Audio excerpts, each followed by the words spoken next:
Digital resurvey പൂർത്തിയാക്കിയ വില്ലേജുകളിൽ ഇനി ഭൂമി വാങ്ങാനും വിൽക്കാനുമായി പുതിയ വഴിയായ എന്റെ ഭൂമി പോർട്ടൽ വഴി അപേക്ഷിക്കണം. മാത്രമല്ല, ഭൂമി വിൽക്കുമ്പോൾ തന്നെ നിലവിലെ ഉടമസ്ഥനിൽ നിന്ന് പുതിയ ഉടമസ്ഥനിലേക്ക് പോക്കുവരവ് നടത്തുന്ന തരത്തിൽ സംവിധാനം നിലവിൽ വരികയും ചെയ്യും. ഭൂമിയുടെ പ്രീമ്യൂട്ടേഷൻ സ്കെച്ച് ഉണ്ടെങ്കിൽ ഇനി ഭൂമി വിൽക്കാനും കഴിയും. ഉടമസ്ഥത കൈമാറുന്ന ഭൂമിയുടെ വിസ്തീർണ വ്യത്യാസം അനുസരിച്ച് സർവേ സ്കെച്ചിൽ മാറ്റം വരുന്നതിനാൽ വില്ലേജുകളിലേക്ക് പോക്കുവരവിനായി പ്രത്യേകം അപേക്ഷിക്കേണ്ടതില്ല. എന്നാൽ സർവേ സ്കെച്ചിൽ തണ്ടപ്പേർ വിവരങ്ങളും രേഖപ്പെടുത്തുകയും ചെയ്യും. ഭൂനികുതി അടച്ച രസീതുകളിൽ കരം അടച്ചതിനുള്ള രേഖ മാത്രമെന്ന് തുടർന്നും രേഖപ്പെടുത്തും. കൂടാതെ ഇതുൾപ്പെടെ ഡിജിറ്റൽ സർവേ ചെയ്ത് ഭൂമിയിൽ നികുതി അടയ്ക്കാനും ഭൂമി കൈമാറാനുമുള്ള മാറ്റങ്ങൾ വ്യക്തമാക്കി റവന്യൂ വകുപ്പ് മാർഗനിർദ്ദേശങ്ങൾ പുറത്തിറക്കുകയും ചെയ്തിട്ടുണ്ട്.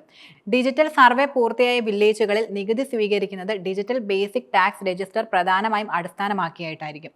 കൂടാതെ എന്റെ ഭൂമി പോർട്ടൽ വഴി അപേക്ഷിക്കുക വഴി വില്ലേജ് ഓഫീസർ രേഖകളുടെ ഒറ്റത്തവണ പരിശോധനാ പോർട്ടലിലൂടെ പൂർത്തിയാക്കി നികുതി രസീത് അനുവദിക്കുകയും ചെയ്യുന്നതായിരിക്കും.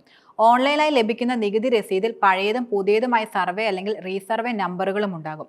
അതിനാൽ ഉടമസ്ഥനും ബാങ്ക് ഉൾപ്പെടെയുള്ള ധനകാര്യ സ്ഥാപനങ്ങൾക്കും മറ്റു കക്ഷികൾക്കും പരിശോധിക്കാനും ഇതുവഴി കഴിയും. ഡിജിറ്റൽ സർവേ രേഖകളിൽ പറയുന്ന വിസ്തൃതിക്കനുസരിച്ചായിരിക്കും ഇനി മുതൽ ഭൂനികുതി അടയ്ക്കുന്നത്. സർവേ രേഖകളിൽ പരാതിയുള്ളവർ ഡിജിറ്റൽ ലാൻഡ് റെക്കോർഡ് മാനേജ്മെന്റ് വഴി ഓൺലൈനായി രജിസ്റ്റർ ചെയ്യുവാനും കഴിയുന്നതായിരിക്കും.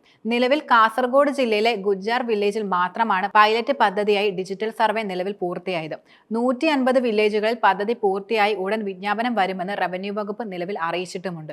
ഭൂമി വിൽക്കുന്നതിനായി അപേക്ഷ സമർപ്പിക്കുമ്പോൾ ഭൂരേഖകളെ കുറിച്ചുള്ള പരാതികൾ മനസ്സിലാക്കാൻ സർവേ സ്കെച്ചിൽ ഇനി 3 നിറങ്ങളിലെ കോഡുകൾ ഉണ്ടായിരിക്കുന്നതായിരിക്കും. ഡി, BDR, ഡി തണ്ടേപ്പർ രജിസ്റ്റർ എന്നിവയിൽ ഉടമസ്ഥന്റെ പേരിൽ വിലാസത്തിനുമുള്ള അക്ഷരത്തെറ്റുകൾ സംബന്ധിച്ച പരാതിയാണെങ്കിൽ അതിന് പച്ച നിറമായിരിക്കും. ഇത് പരിശോധിച്ച് വില്ലേജ് ഓഫീസർക്ക് തിരുത്തുവാനും കഴിയും. ഉടമസ്ഥത, വിസ്തീർണം എന്നിവ സംബന്ധിച്ച് പരാതിയുള്ളവയാണ് മഞ്ഞ നിറത്തിലുള്ളവ.